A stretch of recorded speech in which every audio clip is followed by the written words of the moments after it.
श्रोत्यांचे हार्दिक स्वागत। आजच्या कार्यक्रमाचे अध्यक्ष डॉक्टर सिसिलिया करवालो, आजच्या कार्यक्रमाचे प्रमुख अतिथी भाषा तज्ञ डॉक्टर गणेश देवी सर व सौभाग्यवती सुरेखा देवी, आजच्या कार्यक्रमाच्या सत्कार मूर्ती शोषित दुर्बलांचा बुलंद आवाज म्हणजे उल्का महाजन ताई, त्याचप्रमाणे निर्भय जनसंस्थेचे अध्यक्ष श्री कैलिस ब्रास, निर्भय जनसंस्थेचे सर्वेसर्वा, आमच्या सर्वांचे आधारस्तंभ विचारवंत श्री मनवेल तुस्कानो साहेब, त्याचप्रमाणे सत्कार मूर्ती श्री जोसेफ डिब्रिटो, जोसेफ लोफिस इत्यादी मान्यवर आपल्यामध्ये येत आहेत। आपण जोरदार टाळ्या वाजवून त्यांचं स्वागत करूया।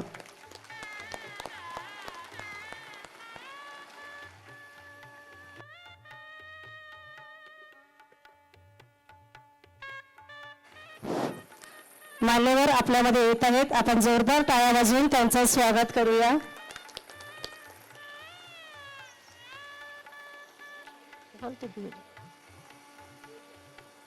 स्नेहाचे प्रतीक दीप प्रकाशात आमच्या अंतर्यामी जागृतीची, स्नेहाची, शांतीची व ज्ञानाची ज्योत अशीच अखंडित तेवत राहो, हीच त्या दयाधनाकडे मनापासून प्रार्थना।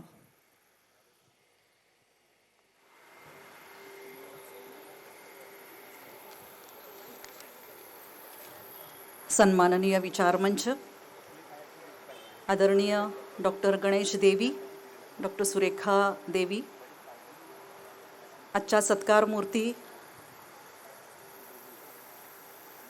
उल्का महाजन,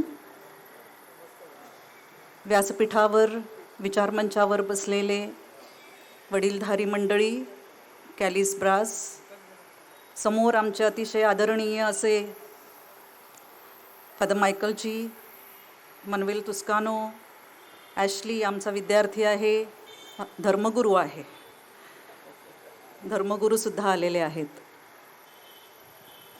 सर्व मित्रमैत्रिणी, खूप वेळ झालेला आहे याची मला जाणीव आहे, परंतु अध्यक्षीय भाषण करत असताना मला 2-3 महत्त्वाचे मुद्दे मांडावेसे वाटतात, ते मी इथे मांडते। सर्वप्रथम मी उल्काताईंनी सांगितलं की हा समूहासाठी असलेला पुरस्कार आहे। या समूहाचं आणि निर्भयपणे काम करणाऱ्या सर्व समूहाचं उल्काताई नेतृत्व करतायत, त्यांच्या सोबत आहेत आणि म्हणून या निर्भय पुरस्काराबद्दल मी त्यांचं अभिनंदन करते। खरं म्हणजे आकाशातून जेव्हा तारका जमिनीवर पडतात तेव्हा त्यांच्या उल्का होतात, परंतु आपल्याकडे अशा काही उल्का आहेत की ज्या आपल्या कर्तृत्वाने आकाशातील ताऱ्यांचं स्थान घेतात आणि जमिनीवर दिशादर्शक होतात। आणि गणेश देवींच्या संदर्भात मी काय सांगावं, केवळ उल्काताईंचं महाजन हे आडनाव आहे म्हणून नाही मी म्हणत, परंतु महाजन गतः सा एन असा पंथाः असं म्हटलेलं आहे की कर्तृत्वाने जे महान झालेले आहेत, जी माणसं त्या मार्गावरून जातात त्या मार्गाने आपल्याला गेलं पाहिजे। उल्काताईंच्या बरोबरच गणेश देवींनी जे बोलीभाषेच्या संदर्भामध्ये काम केलेलं आहे आणि आज त्यांनी जे संविधान एक भाषा म्हणून मानवतावादाकडे कशी नेणारी असते हा जो एक मुद्दा सांगितलेला आहे, हा भाषेच्या संदर्भात सुद्धा अतिशय महत्त्वाचा आहे। कारण भाषा म्हणजे संस्कृती असते, बोली म्हणजे संस्कृती असते आणि ती माणसांची बोली असते। पशुपक्ष्यांची बोली वेगळी आहे, झाडापानांची बोली वेगळी आहे आणि त्या मार्गाने हे दोघं जण चाललेले आहेत। मी मनवेल तुस्कानो तुमचं अभिनंदन अशासाठी करते की आज भाषा आणि संस्कृतीचा एक सुरम्य संगम तुम्ही या निमित्ताने आपल्याला या विचारमंचावर घडवलेला आहे आणि आपल्या सर्वांना त्याचे साक्षीदार होण्याची एक संधी मिळालेली आहे। दोन्हीही वक्त्यांच्या बोलण्यामध्ये एक अतिशय महत्त्वाचा मुद्दा आलेला आहे आणि तो म्हणजे की निर्भय होणं आजची काळाची गरज आहे. आणि संविधानाच्या आधारावर निर्भय होणं, संविधान आपल्याला निर्भय होण्यासाठी बळ देतं. ती भाषा आपल्याला अवगत असली पाहिजे, ती बोली आपल्याला अवगत असली पाहिजे. म्हणजे एका ठिकाणी पोटाची भाषा बोलली जाते आहे, त्याच्यासाठी उल्काताई काम करत आहेत, आणि दुसरीकडे पोटातली भाषा आहे आणि त्या पोटातल्या भाषेसाठी काम करणारे गणेश देवी आहेत. ही पोटाची भाषा आणि पोटातली भाषा ओळखण्यासाठी जे आपल्याला निर्भय व्हायला पाहिजे आहे, ती गरज आज आहे. गणेश देवींनी बायबलमधली 2 छान उदाहरणं दिलेली आहेत. एक म्हणजे की आधी शब्द होता आणि शब्द देह झाला, शब्दाने शब्द जिवंत झाला. जो शब्द आपण बोलतो आहोत तो शब्द जिवंत झाला. पण बायबलमध्ये गणेश देवी एक अतिशय सुंदर उदाहरण दिलेलं आहे की तुम्ही या पृथ्वीचे मालक नाही आहात, तर तुम्ही या पृथ्वीचे ट्रस्टी आहात, तुम्ही या पृथ्वीचे विश्वस्त आहात असं म्हटलेलं आहे. म्हणजे आमच्याकडे एवढी प्रॉपर्टी आहे आणि आम्ही ती कोणाला देणार नाही आहोत, किंवा आम्ही त्याच्यावर मालकी, किंवा आम्ही फक्त बोटाच्या इशाऱ्याने सांगतो आणि ती विकत घेतली जाते. तुम्ही मालक नाही आहात त्याचे. आपल्याला ही पृथ्वी सुरक्षित ठेवण्यासाठी आपल्याला ट्रस्ट म्हणून, म्हणजे आपण ट्रस्टी म्हणून इकडे आहोत. जसे आपण छोटे छोटे ट्रस्ट, न्यास स्थापन करतो आणि त्या विशिष्ट अशा संघटनेचं संरक्षण करतो, त्याच्यासाठी एक नियमावली आखतो, तशी या पृथ्वीचं रक्षण करण्यासाठी, या पृथ्वीवर जन्मास आलेल्या सगळ्या जीवजंतूंचं, निसर्गाचं आणि विशेषत्वाने ज्याला बोलता येतं त्या माणसाचं रक्षण करण्यासाठी, त्याला सुरक्षा मिळावी, त्याला निर्भय बनता यावं, हे या ट्रस्टचं रूप आहे. हे जे बायबलमध्ये सांगितलेलं आहे. मी एक सुंदरलाल बहुगुणांचं एक भाषण ऐकलेलं होतं आणि त्या भाषणामध्ये त्यांनी खूप छान सांगितलं.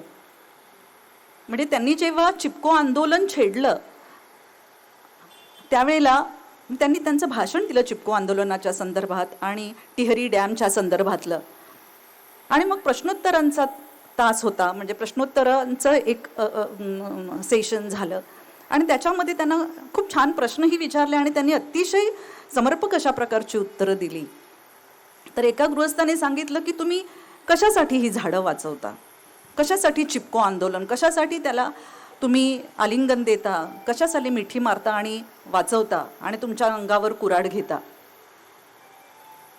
आम्हाला टोलेचंग इमारती बांधायच्या आहेत, आम्हाला टॉवर्स बांधायचे आहेत, आम्हाला माणुसकी चिरडून आम्हाला हे सगळं बांधकाम करायचं आहे. त्यावेळेला सुंदरलाल बहुगुणांनी, मी स्वतः ऐकलेलं होतं हे भाषण, त्यांनी अतिशय सुंदर उदाहरण दिलं. ते म्हणाले की हो, मी झाडं वाचवायचा प्रयत्न करतोय, कारण पेड़ बोल नहीं सकते, इनके वास्ते हमें बोलना पड़ता है. झाडं बोलू शकत नाहीत, त्यांच्या वतीने आम्ही बोलतोय. उल्काताई, तुम्ही बोलता आहेत, बोलीभाषांचा अभ्यास करून लोकांच्या मध्ये जागृती केली जाते आहे, ती त्याच्यासाठी आहे की जे बोलू शकत नाहीत त्यांना बोलतं करणं. समूहाची संदर्भात तुम्ही जी उदाहरणं सांगितली आत्ता, किती लोकांना बोलतं केलेलं आहे. तुम्ही स्वतःही बोलताय, तुम्ही स्वतःही कार्य करतायत, फक्त बोलून थांबलेले नाही आहेत हे लोक, त्यांनी त्यांच्या उदाहरणातून दाखवून दिलेलं आहे. तर आपलं स्वत्व आणि आपलं सत्व जागं करणं ही काळाची गरज आहे, तेव्हाच माणूस निर्भय बनतो. जर हे सत्व आपण हरवून टाकलं, आपल्याला सोडून गेलं, तर मग आपण सगळ्यांची स्तुती सुमनं वाहून सगळं छान छान छान छान आहे असं म्हणायला लागतो. आणि त्यावेळेला सत्ता आणि सत्तेचा संघर्ष निर्माण होतो की सत्तेमध्ये राहणारी माणसं बोलू शकत नाहीत आणि ते सतत सरपटत जातात, वंदन करता करता सरपटत जातात. आणि सत्याने वागणारी माणसं कधीच वाकत नाहीत, ती मोडतात पण ती वाकत नाहीत. हा खरा फरक आहे.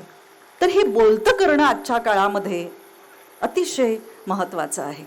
त्याच्यासाठी केवळ खूप शिकायला पाहिजे, खूप मोठे सन्मान आपल्याला प्राप्त व्हायला पाहिजेत, असा प्रश्नच नाहीये.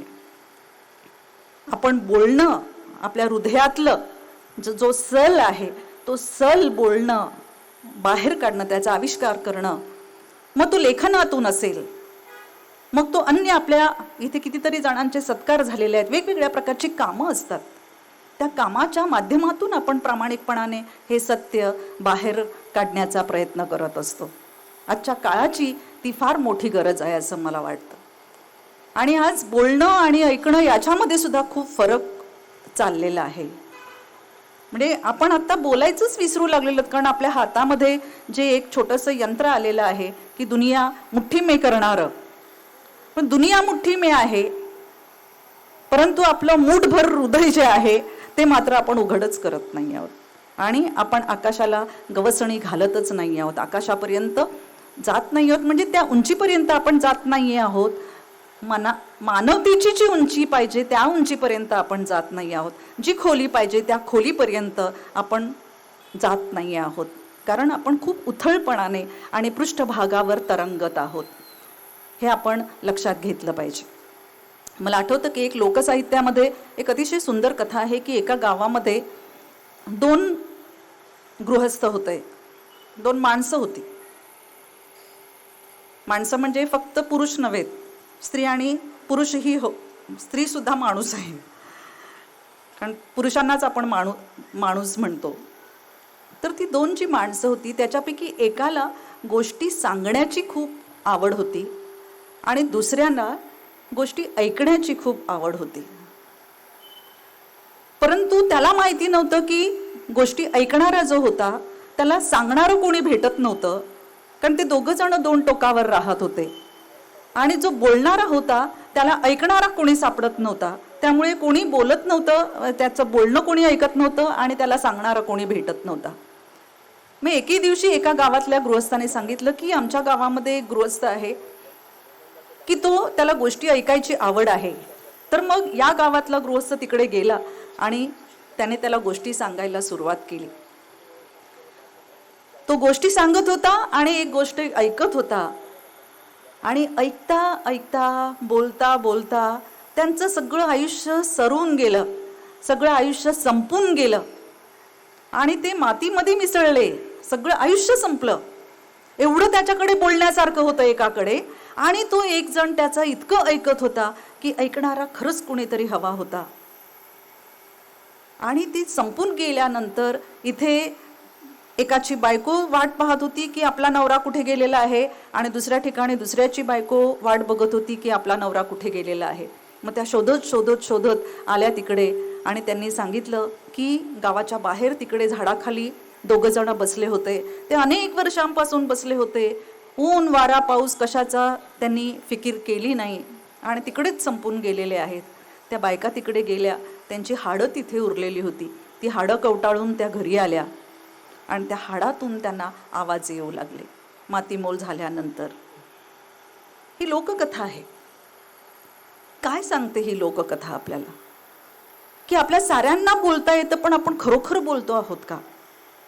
महात्मा फुल्यांनी जे सांगितलेलं आहे की अन्याय सहन करणारा, अन्याय करणारा तर दोषी आहेच, अन्याय सहन करणाराही दोषी आहे, पण अन्यायाच्या विरोधात आवाज न उठवणारा सुद्धा दोषी आहे. जो बघतो तो अन्याय आणि तरी सुद्धा बोलत नाही, तोही दोषी आहे. मग आपण विचार करायला पाहिजे की मी काय बोलतो आहे, इतकं आयुष्य माझं संपून जाईल आणि मी काय गोष्टी सांगतोय, आणि आपण काही जण ऐकतायत ते कोणत्या गोष्टी ऐकता आहेत हे आपण लक्षात घेतलं पाहिजे. की आपल्या कानाचे पडदे फाटलेत का? आपल्याला ऐकायला येत नाहीये का कोणाचा आक्रोश? वेगवेगळ्या प्रकारचा आक्रोश, वेगवेगळ्या थरावरून, वेगवेगळ्या पातळीवरून चाललेला आक्रोश आहे. त्याच्या विरोधात आपल्याला बोलता येतं की नाही? की मी फक्त माझ्या स्वतःच्यासाठीच बोलतो आहे आणि शब्द वायफळ अशा प्रकारे हवेमध्ये सोडतो आहे, याचा विचार करण्याची फार आवश्यकता आहे. आणि त्यामुळेच आज निर्भय होण्याची फार गरज आहे असं मला वाटतं. गणेश देवींनी महाश्वेता देवींचं एक अतिशय सुंदर उदाहरण सांगितलेलं आहे की त्यांनी सांगितलेलं आहे की स्वप्न जगण्यासाठी जगलं पाहिजे. जी स्वप्न आहेत, प्रत्येकाचं स्वप्न आहे, त्याच्यासाठी चांगली झोप पण लागली पाहिजे. आपल्याला अब्दुल कलामांनी सांगितलेलं आहे की डोळे सताड उघडे ठेवले पाहिजेत आपलं स्वप्न जगण्यासाठी, परंतु चांगली झोप लागली पाहिजे. म्हणजे जेव्हा आपण सत्याने वागतो तेव्हाच आपल्याला चांगली झोप लागू शकते. आपण जेव्हा अस्वस्थ असतो आणि असत्याने वागतो तेव्हा चांगली झोप लागू शकत नाही आणि आपली स्वप्न नाही पूर्ण होऊ शकत. महाश्वेता देवींनी आफ्टर कुरुक्षेत्रा नावाच्या कादंबरीमध्ये जो शेवट केलेला आहे, त्यांनी असं म्हटलेलं आहे की 18 दिवस महाभारताचं युद्ध चाललं आणि सर्वत्र रक्ताचा चिखल पसरलेला होता. परंतु 18 दिवसानंतर जेव्हा पाऊस पडला आणि सगळे ते रक्ताचा चिखल जो होता तो वाहून गेला आणि जमिनीवर छोटे छोटे अंकुर उमलले. पुन्हा त्या शेतकऱ्यांच्या बायका होत्या.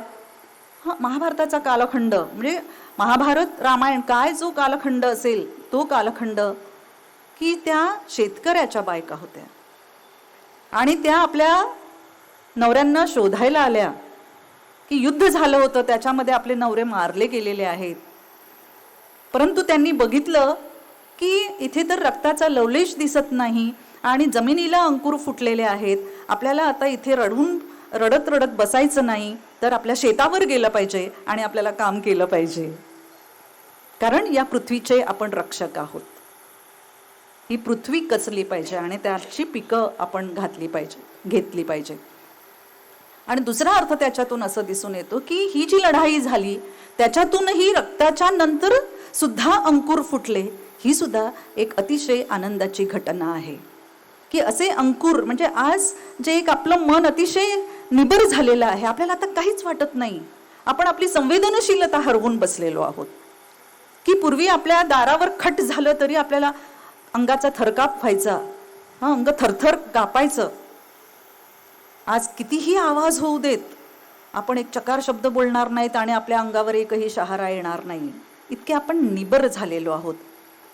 आणि आम्ही जेव्हा साहित्यामध्ये वाचतो, इंग्रजी साहित्यात वाचतो, मराठी साहित्यात वाचतो, हिंदी साहित्यात वाचतो, अनुवादित साहित्य वाचतो आणि त्याच्यामध्ये त्यांनी सांगितलेलं आहे की आज माणसाला विस्मरणाचा रोग जडलेला आहे.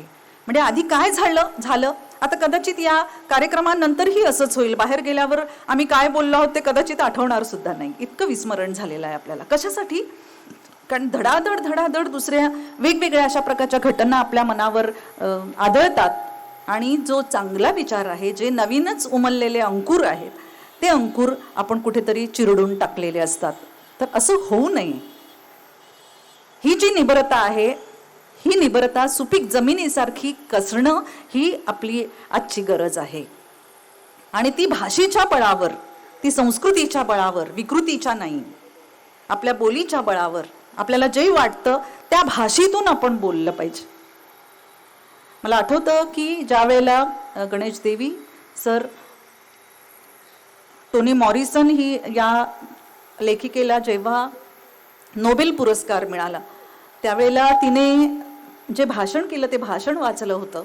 त्या भाषणामध्ये तिने एक छोटीशी गोष्ट सांगितलेली आहे. ती गोष्ट सांगून मी माझं भाषण समाप्त करते की रस्त्याने एक अंध म्हातारी चाललेली होती आणि समोरून 2 तरुण चालले होते. त्यांच्या हातामध्ये एक पक्षी होता आणि ती बाई चाललेली होती आपली अडखळत ठेचकाळत अशा पद्धतीने. आणि त्या 2 तरुण मुलांना अशी लहर आली की या बाईची आता आपण टर उडवूया. म्हातारी आहे आणि अंध सुद्धा आहे, आंधळी सुद्धा आहे. म्हणून त्यांनी काय केलं, हातामध्ये त्यांच्या पक्षी होता, तो पक्षी घेऊन 2 जण तरुण तिच्याकडे गेले आणि त्या बाईंना विचारलं की आजीबाई, आमच्या हातामध्ये एक पक्षी आहे, तो तुम्ही फक्त सांगा आम्हाला की जिवंत आहे की मेलेला आहे. आता त्या बाईंना दिसत नव्हतं. त्यांना असं वाटलं की जर बाईंनी असं सांगितलं की पक्षी मेला आहे तर आपण मुठीतून त्याला बाहेर काढू शकतो, आणि जर तिने सांगितलं की तो जिवंत आहे तर आपण त्याला मुठीमध्येच आवळून त्याचा गळा दाबून आपण पक्षाला मारू शकतो. म्हणजे या बाईंना काही सांगताच येणार नाही. पण दिसत नसलं आपल्याला डोळे असतात आणि अनेकदा दिसत नाही, पण डोळे नसणाऱ्या माणसांना आत बघण्याची एक दृष्टी प्राप्त झालेली असते. तशी दृष्टी त्या बाईंना प्राप्त झालेली होती. त्या बाईंनी फार छान उत्तर दिलं. त्यांनी सांगितलं की त्या मुलांना सांगितलं की पक्षी मारणे किंवा जिवंत ठेवणे हे तुमच्या हातामध्ये आहे. आज भाषा बोली वाचवणं किंवा मारणं, कारण गणेश देवींच्या अनेक भाषणातून आपण ऐकलेलं आहे, आपण वाचलेलं आहे की ते असं म्हणतात की भाषा बोली ही संस्कृतीचा श्वास आहे. आणि जेव्हा आपण बोली पासून, आपण आपल्या भाषेपासून, मातृभाषेपासून, मायबोलीपासून दुरावतो, कारण जिने आपल्या ही समूहाची भाषा असते, ही आपली स्वतःची प्रॉपर्टी नाही आहे. भाषा म्हणजे त्याच्यावर आपण मालकी नाही सांगू शकत. भाषा आपल्याला समाजाकडून मिळते, कारण जन्मताच काही कोणाला कंठ फुटत नाही बोलायचं. हळूहळू आई वडिलांच्याकडून, भावंडांच्याकडून, घरातून आणि समाजातील लोकांच्याकडून आपल्याला भाषा मिळते, कारण आपल्याला आपलं वर्तन कसं असावं हे कळतं आणि आपल्याला संस्कृती मिळते. आणि त्यामुळे ही संस्कृती किती महत्वाची आहे. आणि ती संस्कृती आणि ती भाषा की जी आज मरायला टेकलेली आहे, जिचा श्वास घोटायला लागलेलो आहोत आपण, ते आपल्या हातामध्ये आहे की आपली संस्कृती मारायची की जगवायची. जे महाश्वेता देवींनी सांगितलेलं होतं की आपलं स्वप्न जगण्यासाठी आपण आपल्यामध्ये ती जिवंतता, ती संवेदनशीलता असली पाहिजे. आणि उल्काताईंनी जे सांगितलं की समूहासाठी जगत असताना, समूहामध्ये जगत असताना घाबरत घाबरत आणि क्षणाक्षणाला मरणाचा अनुभव घेत जगणं, याला जगणं म्हणताच येणार नाही आणि अशी स्वप्न आपल्याला बघताच येणार नाहीत. त्याच्यासाठी आपल्याला निर्भय व्हायची फार आवश्यकता आहे. म्हणून अशा प्रकारच्या संघटनांची, म्हणजे NGOचं जसं पेव फुटलेलं आहे ना मॅडम, तसं काही स्वयंभू देवस्थानं पण निर्माण होत आहेत. स्वयंभू देवस्थानं म्हणजे आम्हीच सगळं करतो तेच सगळं खरं आहे, नाही. प्रत्येक जण स्वयंभू आहे, प्रत्येक जण जिवंत आहे आणि स्वतःहून तयार होतो, पण समूहाने तयार होत असतो. त्यामुळे मी कडून आम्हीकडे जाणारा हा जो प्रवास आहे,